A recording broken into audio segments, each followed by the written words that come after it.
Everyone welcome to Moula Ali Surekha. ఈరోజు మా ఇంటికి మా చిన్నక్క వస్తుందబ్బా. సో దాదాపు నా మ్యారేజ్ అయినప్పటి నుంచి ఫస్ట్ టైం ఈరోజే వస్తుంది. ఇక మా అక్క గురించి కొన్ని విషయాలు మాట్లాడుకుందాం. ఇక లేట్ చేయకుండా వీడియోకి వెళ్ళిపోదాం. Let's go started. వాళ్ళు మార్నింగ్ 11 ఆ టైంకి వస్తారేమో అనుకొని నేను తొందరగా పనులన్నీ కంప్లీట్ చేసుకున్నా. ఇల్లు అంతా చక్కబెట్టుకున్నా, ముగ్గేసేసిన, బాత్రూమ్ కడిగేసిన. కొంచెం గలీజ్గా ఉన్న మా అక్క తిడుతుంది. ఎందుకంటే మా అక్క రావడం కూడా మొదటిసారి. నా పెళ్ళయి 6 years అయిపోతుంది, 7 రన్నింగ్ అనుకుంటా. సో మొదటిసారి కాబట్టి కొంచెం నీట్గా కనిపించాలన్నట్టు మొత్తం నీట్గా సదిరేసుకున్నా.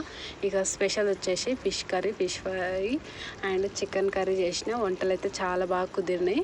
బట్ ఇక నేను తినడం అవన్నీ ఏమి వీడియోస్ తీయలేదు, చేసే విధానం. ఎందుకంటే నేను ఒకదాన్ని కదా, సో అంత ఫ్రీ టైం లేకుండా నాకు వీడియో తీసేటంతా. ఇక చిన్న క్లిప్స్ మాత్రమే తీసిన. మా అక్క వచ్చింది మొదటిసారి కదా, కొంచెం మెమరబుల్గా ఉంటుంది అన్నట్టు తీసిన. సేపు మా అక్కతోటి, మా అమ్మతోటి, మా బిన్నిగానితో చాలా హ్యాపీగా స్పెండ్ చేసినాం అందరం. మా పిల్లలు అయితే ఒకటే కొట్లాడుకుంటున్నారు. మా బిన్నిగాడు అయితే చేతిలో ఏది ఉంటే అది దాన్ని తీసుకొని కొట్టేస్తున్నారు మా పిల్లల్ని.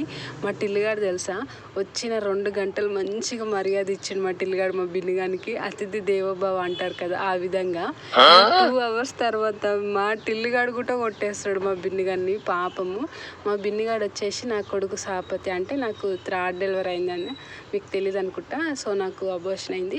ఆ బాబు సోపతి వీడు వచ్చేసి. సో నా కొడుకుంటే కూడా అంతే ఉంటుండే క్యూట్గా. బట్ ఎంత అనుకున్నది వృధా కదా. సో నేను వానిలో నా కొడుకుని చూసుకుంటా. అందుకే వాడు అంటే నాకు చాలా ఇష్టం, మా బిన్నిగాడు అంటే.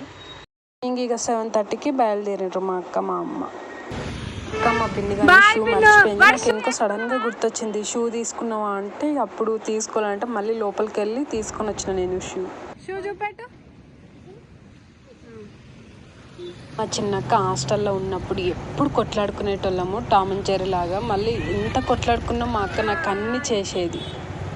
వాడు కొద్ది దూరం వెళ్ళినాక నా మనసు ఎందుకో ఊరుకోలేదు. మళ్ళీ ఉరుకుంటూ పోయి వాడికి కిస్ పెట్టి మళ్ళీ బాగా తన తీర ముద్దులు పెట్టేసి ఇక బాయ్ చెప్పేసి వచ్చిన. మనసు అస్సలు ఊరుకోలేదు. వాడు వెళ్ళిపోతుంటే మనసు ఏదో భారంగా అనిపించింది. మళ్ళీ కిస్ పెడితే కొంచెం రిలీఫ్ అనిపించింది. మళ్ళీ ఎప్పుడు వస్తారో ఏమో. నేను మా చిన్నక్క చాలా కొట్లాడుకుంటాం. పెళ్ళి అయినాక కూడా అసలు మాట్లాడొద్దు అనుకుంటాం. మళ్ళీ నెక్స్ట్ డే 2 daysకి మళ్ళీ ఫోన్ చేస్తుంది. మా అక్క బ్లడ్ రిలేషన్ అంటే అంతేనేమో. వాళ్ళ ఫ్రెండ్ అప్పించి ఇంటికి వెళ్ళిపోతున్నాం. లోపలికి ఏదోలా అనిపిస్తుంది. మళ్ళీ ఎప్పుడు వస్తాడో మా బిన్నిగాడు మా ఇంటికి.